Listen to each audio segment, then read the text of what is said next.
गेल्या 4-5 दिवसापासून तुम्ही बारामतीमध्ये आहात आणि सोशल मीडियावरती तुम्ही ते जे 2 ट्विट केलेत, काय नेमका तो प्रकार आहे आणि का तुम्हाला असं वाटलं की हा सगळा प्रकार सोशल मीडियाद्वारे लोकांसमोर पोहोचला पाहिजे? असं आहे की मला जे काही गोष्टी बारामतीमध्ये फिरताना कळल्या की 19 जानेवारीला पहाटे 1:21 सोमवती अमावस्या संपली होती आणि त्याच वेळेस दादांचा काटेवाडीचा जो बंगला आहे त्या बंगल्याच्या मागच्या भागामध्ये एक बोकड टांगलं होतं आणि त्याचा पशुबळी दिला गेला होता. त्याच्या खाली एक पूजेचा प्रकार झाला.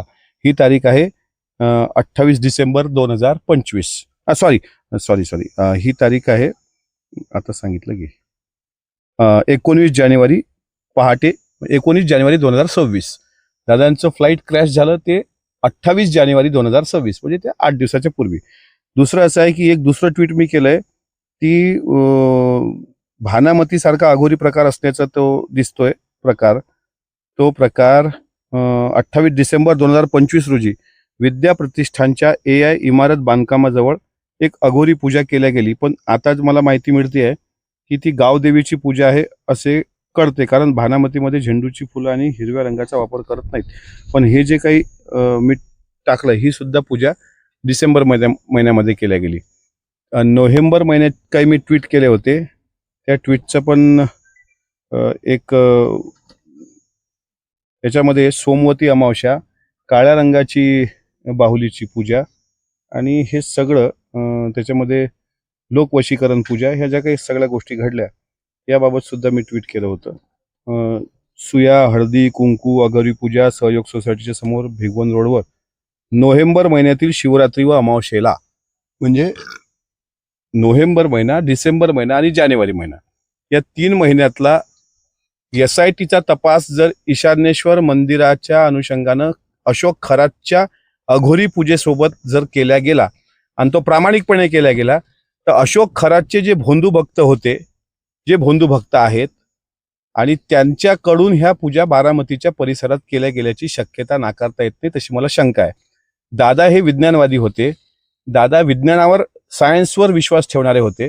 अंधश्रद्धेचा दादांचा दुरान्वय संबंध नव्हता आणि आम्ही सुद्धा पुरोगामी विचाराशी लोक आहोत. या फालतू थोतांडावर आमचं अजिबात विश्वास नाही. पण अंधश्रद्धा निर्मूलन समितीने सुद्धा पोलिसांकडे अशी तक्रार दाखल केलेली आहे की ह्या प्रकरणाचा त्या अनुषंगाने तपास व्हावा आणि एखाद्याला राजकारणामध्ये फायदा करून घेण्याकरता पशुबळी आणि नरबळी दिल्या जाण्याचा जो अघोरी प्रकार होता त्याविरुद्ध डॉक्टर नरेंद्र दाभोळकर सरांनी अख्खं आयुष्य समर्पित केलं आणि त्याच महाराष्ट्रामध्ये अशा आर्थिक लालसेपोटी जर ह्या पूजाविधी घडून आणल्या असतील, म्हणजे सहयोग सोसायटीच्या समोर, विद्या प्रतिष्ठानच्या परिसरामध्ये, काटेवाडीच्या बंगल्याच्या मागे, देवगिरीच्या बंगल्याच्या समोर, तर हे फार भयंकर आहे.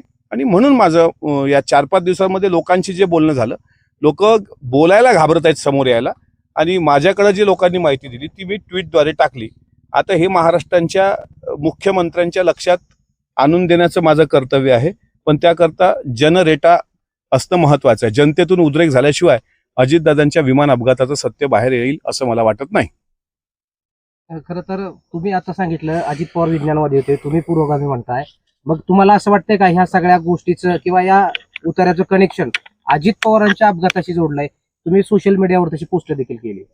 होय, जोडलं गेलं असं वाटतंय का? होय. तुम्ही एकीकडे पुरोगामी म्हणताय, मग पुरोगामी असण्याचा आणि कनेक्शन जोडण्याचा काय संबंध आला? तुमचे विचार पुरोगामी आहेत. मी आताही सांगतो, मी तुकाराम महाराजचा अभंग सांगतो तुम्हाला.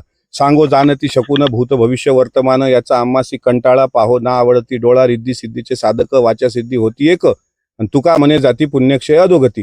जी लोक भूतकाळ, भविष्यकाळ, वर्तमान काळ बुवा महाराजांकडे जाऊन पाहतात ते नरकात जातात, असं 400 वर्षापूर्वी तुकाराम महाराजांनी म्हटलं. त्या महाराजांना मानणारा मी आहे, गाडगे बाबांसारख्या व्यक्तींना मानणारे आम्ही आहोत, पुरोगामी आहोत. पण एखाद्याचा बळी देत असताना जसं नरेंद्र दाभोळकर सरांना संपवण्याकरता काही लोकांना हिप्नोटाईज केलं गेलं, धर्माचा आधार दाखवला गेला की हे धर्मद्रोही लोक आहेत, त्यांना मारून टाका. किंवा काल तुम्ही बघितलं असेल आमदार संजय गायकवाडांनी ज्या पद्धतीनं एका प्रकाशकाला धमक्या दिल्या, हे अशा प्रकारचं हिप्नोटाईज केलं जातं. तू धर्मद्वेष्ट आहेस म्हणून तुला मारल्या गेलं पाहिजे. तर हे अंधश्रद्धेतूनच झालेले प्रकार आहेत ना. तुमच्या बारामतीमध्ये सुद्धा एक नरबळी केला गेला ना, एका दिवसाच्या ओल्या बाळंतिनाच्या बाळाचा, 1 दिवसाचं बाळ, त्याचं मुंडकच कापून टाकलं गेलं. अद्यापही त्याचा प्रकार ते तपास लागला नाही. आमच्या वर्धा जिल्ह्यामध्ये, त्या विदर्भामध्ये एका जिल्ह्यामध्ये मी शक्ती सुधारणा विधेयकावर असताना 2.5 वर्षाच्या मुलीच्या मानीच्या कोळ्या नसा कापून ते रक्त देवीला वाहल्या गेलं. म्हणजे हा जो अंधश्रद्धेचा प्रकार आहे, हे मानणारी लोक आणि पुरोगामी असलेली लोक, हा फरक आहे. आता मी जरी पुरोगामी असलो, पण एखाद्याने सांगितलं की याला कार्यक्रम करायचा तर ही पूजा करा, ज्याला करायचा तो पूजा घालेल ना तिथे, त्याचा काय संबंध? तुझा प्रश्नच मला असं वाटतं थोडा विरोधाभास हवा होता. खरं तर का अख्खं संपूर्ण पवार कुटुंब सुनेत्रा वहिनी यांचा प्रचार करताना पाहायला मिळालं. मताची आकडेवारी काल समोर आली. मताची टक्केवारी 13% पेक्षा जास्त होऊन घसरल्याचं समोर आले. आम्हाला अपेक्षा होती 70% वर मतदान व्हायला पाहिजे होतं. उन्हाची तीव्रता आणि त्याच्यानंतर त्याच्या पलीकडे काही लोकांना असं वाटलं की ठीक आहे, आता वहिनी निवडून येतील तर काही आपण न गेलेलं बरं, म्हणून लोकांनी थोडाफार त्यात जाण्यास टाळाटाळ केली.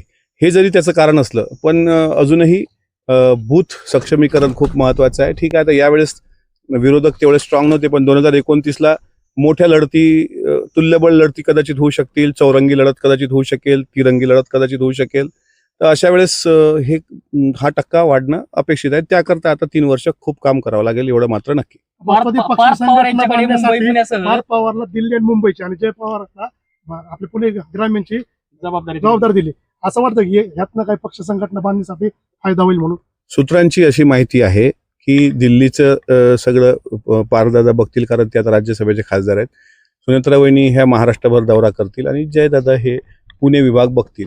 तर हा फायद्यासाठीच केलेला निर्णय असेल. दोघांचे हे म्हणजे दिल्ली मुंबई पार्थ दादा ह्यांनी पुणे सांभाळता. करतात. अंतिम निर्णय सगळे सुमित्राबाईंनीच घेणार. राष्ट्रीय अध्यक्ष म्हणून अंतिम निर्णय घेण्याचा अधिकार सुनेत्रा वहिनींना आहे. विधान परिषदेची एक जागा राष्ट्रवादीकडे आली. काय वाटतं तुम्हाला, विधान परिषदेवर नेमकी कोणाला संधी दिली जाईल? जो त्या पदासाठी योग्य असेल त्याला संधी देणार.